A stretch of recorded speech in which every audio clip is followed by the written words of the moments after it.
Welcome to education bank. आज हम future perfect tense को पढ़ेंगे।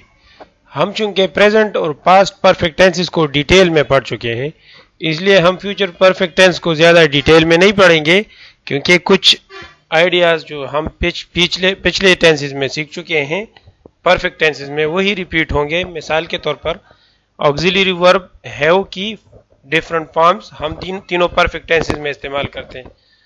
तो आइए शुरू करते हैं perfect tense, future perfect tense के बारे में। सबसे इम्पोर्टेंट बात, टेंस की डिफिनीशन या यूज़ इस्तेमाल क्या है। फ्यूचर परफेक्ट टेंस हम किसी ऐसे काम के बारे में इस्तेमाल करते हैं जो हम फ्यूचर में शुरू भी करेंगे और ख़त्म भी करेंगे। परफेक्ट टेंस में तो मुकम्मल या तकमील शुदा काम की बात होती है, लेकिन फ्यूचर परफेक्ट में ऐसा काम जो अभी हमने न तो शुरू किया है और ना अभी ख़त्म किया है, लेकिन हम उसके शुरू करने और ख़त्म करने के बारे में बात करते हैं।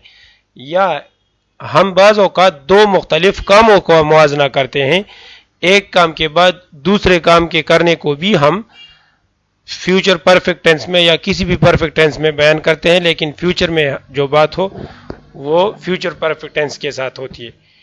या किसी ख़ास पॉइंट ऑफ टाइम पर हम किसी काम के ख़त्म करने की बात हम करें और वो भी फ्यूचर में, तो ये फ्यूचर परफेक्ट टेंस में डिस्कस होता है। आप स्क्रीन पे देख सकते हैं, used to describe what will have happened in the future before a different action takes place. किसी दूसरे काम के करने से पहले हम कौन सा काम करेंगे, ये हम फ्यूचर परफेक्ट में। या बाय अ स्पेसिफिक टाइम, किसी खास टाइम से पहले, यानी हम 2025 से पहले फला काम करेंगे, तो इसको हम फ्यूचर परफेक्ट में डिस्कस करेंगे। एग्जाम्पल से समझने की कोशिश करते हैं। एफर्मेटिव में यानी सिंपल सेंटेंस में हमारे पास स्ट्रक्चर क्या होगा, subject plus auxiliary plus auxiliary, यानी एक ऑक्सिलरी फ्यूचर टेंस के लिए विल या शल। आजकल हम शल को नहीं इस्तेमाल कर रहे हैं, तो will plus auxiliary for perfect tense यानी हैव। उसके बाद पास्ट पार्टिसिपल यानी थर्ड फॉर्म ऑफ वर्ब। इसमें सिर्फ एक्स्ट्रा जो है फ्यूचर की ऑक्सिलरी विल का इजाफा है, बाकी एक ऑक्सिलरी हैव और past participle third form of verb हम पहले से ही परफेक्ट टेंसेस में इस्तेमाल कर रहे हैं। उसके बाद कॉम्प्लीमेंट यानी जो एक्स्ट्रा डिटेल्स या एक्सटेंशन ऑफ द ऑब्जेक्ट वगैरह जो भी हो, वो मुख्तलिफ किस्म के स्ट्रक्चर्स वो कॉम्प्लीमेंट में आते हैं। एग्जाम्पल्स हैं, I will have studied before I take the test. Test से पहले बंदा स्टडी करता है, तो टेस्ट से पहले मैं स्टडी कर चुका हूँगा जब तक मैं टेस्ट दूंगा। तो हैव के साथ जो स्ट्रक्चर आता है वो पहले कंप्लीट होता है, उसके बाद वाला जो स्ट्रक्चर है वो उसके बाद होता है। He will have completed the task by 6 o'clock। इसमें टाइम की बात आ गई, यानी दो रूल्स, एक दो कामों का मुवाजना करना, एक से पहले दूसरे का मुकम्मल करना, दूसरा किसी खास पॉइंट ऑफ टाइम से पहले किसी काम का मुकम्मल करना। ये दो स्ट्रक्चर्स हैं फ्यूचर परफेक्ट में। तीसरे एग्जांपल है, I will have written the book before the new year. इसके बाद नेगेटिव स्ट्रक्चर।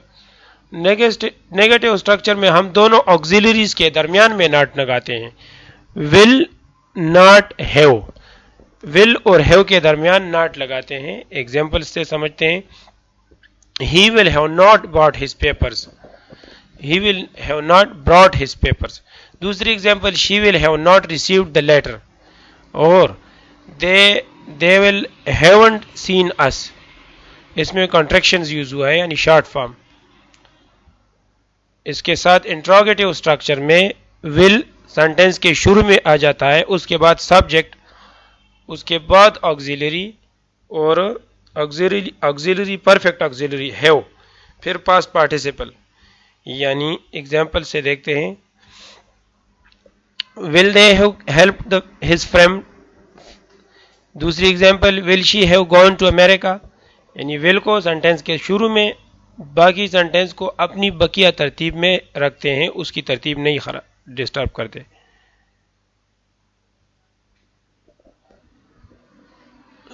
हम बाय और इन के साथ भी फ्यूचर परफेक्ट इस्तेमाल करते हैं।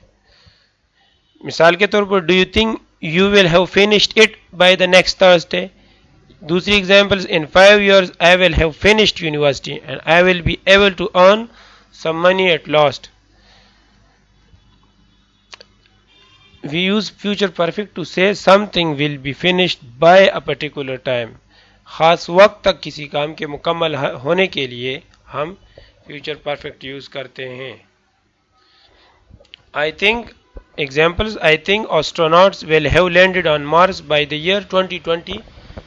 یہ پرانی پریزنٹیشن ہے تو ہم کہیں گے کہ I think astronauts will have landed on Mars by the year 2022. by کا استعمال ہے.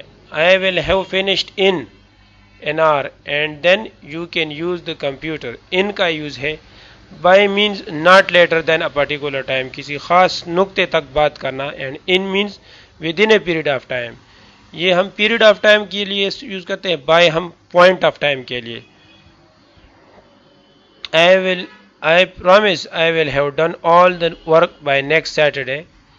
We don't know exactly when we'll finish the work. by ہم تب یوز کرتے ہیں جب پوائنٹ آف ٹائم کی بات ہو, اور ان ہم جب ڈیوریشن ہو, لیکن ایگزیکٹ ٹائم کا ہمیں پھر بھی پتہ نہیں ہوتا.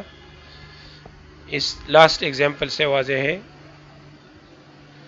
یہ آج کی پریزنٹیشن ہے. بس نیکسٹ ٹائم ہم دوسرا ٹاپک ڈسکس کریں گے. تب تک خدا حافظ.